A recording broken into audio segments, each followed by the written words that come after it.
So my name is Erin Hanlon.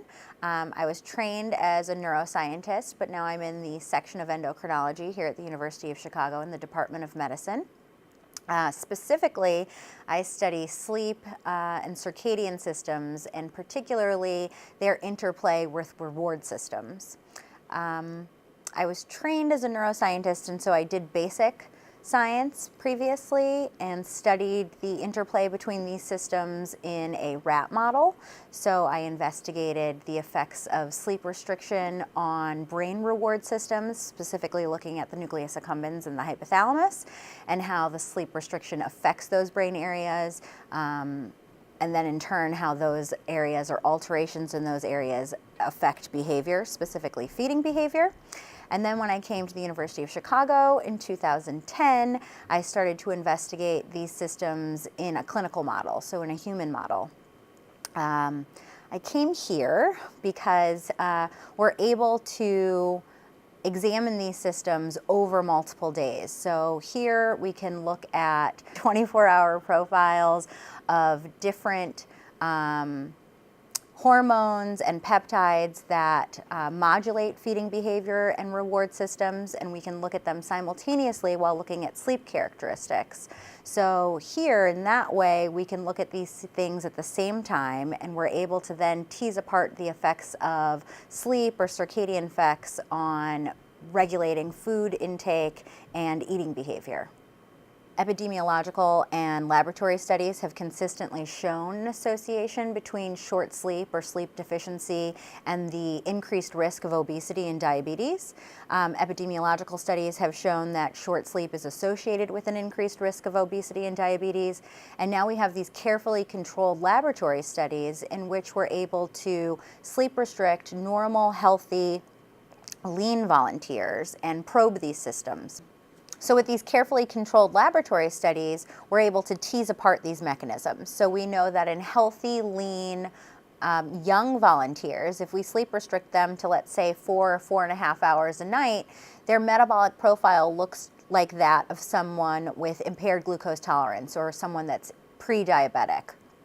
And those same individuals, they report feeling hungrier, they report a stronger appetite, and specifically for things that are high carbohydrate or high fat snacks.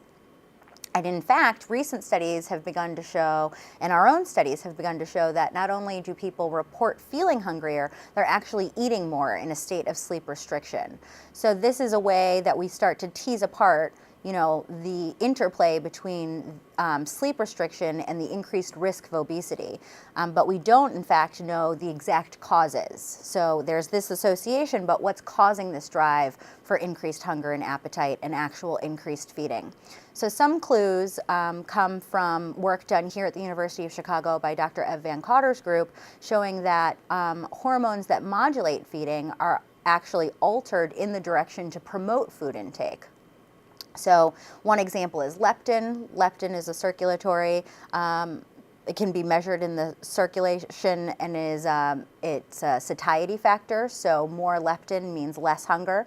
And the opposite is ghrelin. More ghrelin, which can also be measured in the blood, it indicates more hunger. And both of those go in the direction to promote food intake following a period of sleep restriction. I have most recently published some studies showing that another system that might be involved in this interplay between sleep restriction and obesity is the endocannabinoid system. So the endocannabinoid system is involved in a lot of things.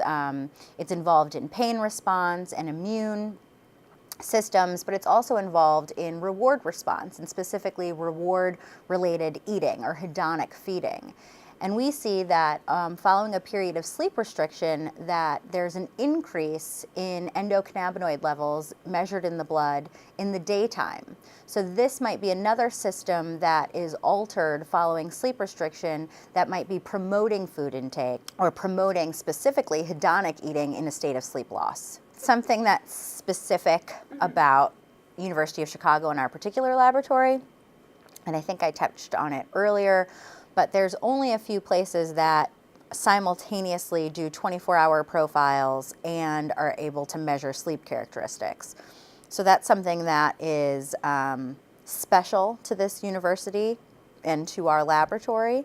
And so that's one way that we were able to show the decrease in leptin levels over a 24-hour period, or the increase in ghrelin following sleep restriction, and now most recently, the increase in endocannabinoid levels, circulating endocannabinoid levels.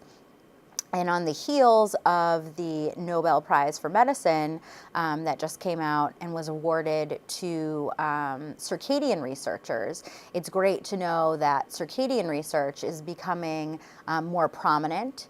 And particularly when we think about human health and disparities in human health, the fact that circadian timing and circadian systems are becoming more important, or people are paying more attention, I think is going to be a key to unlocking some of the things that we've been struggling with for some years. In regards to health disparities, we know that, specifically speaking of sleep, there are disparities in not only sleep architecture, but also sleep quality.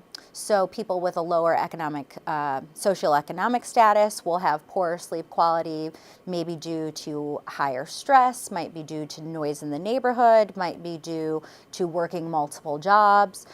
We also know that different ethnicities have different sleep architecture, have differences in sleep architecture, and how these disparities within those communities then relate to sleep, which then relates to different deleterious outcomes that come along with sleep loss and sleep deficiency. The fact that culturally we're starting to recognize sleep as an important factor for maintaining good health, I think is quite important, because, you know, for many years you kind of like hung your hat, or people hung their hat on the fact that they didn't need very much sleep and they could go on and they were still successful.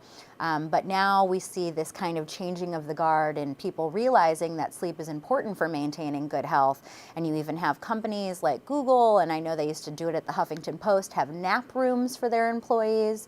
So I think kind of the narrative regarding sleep is switching and moving in the right direction.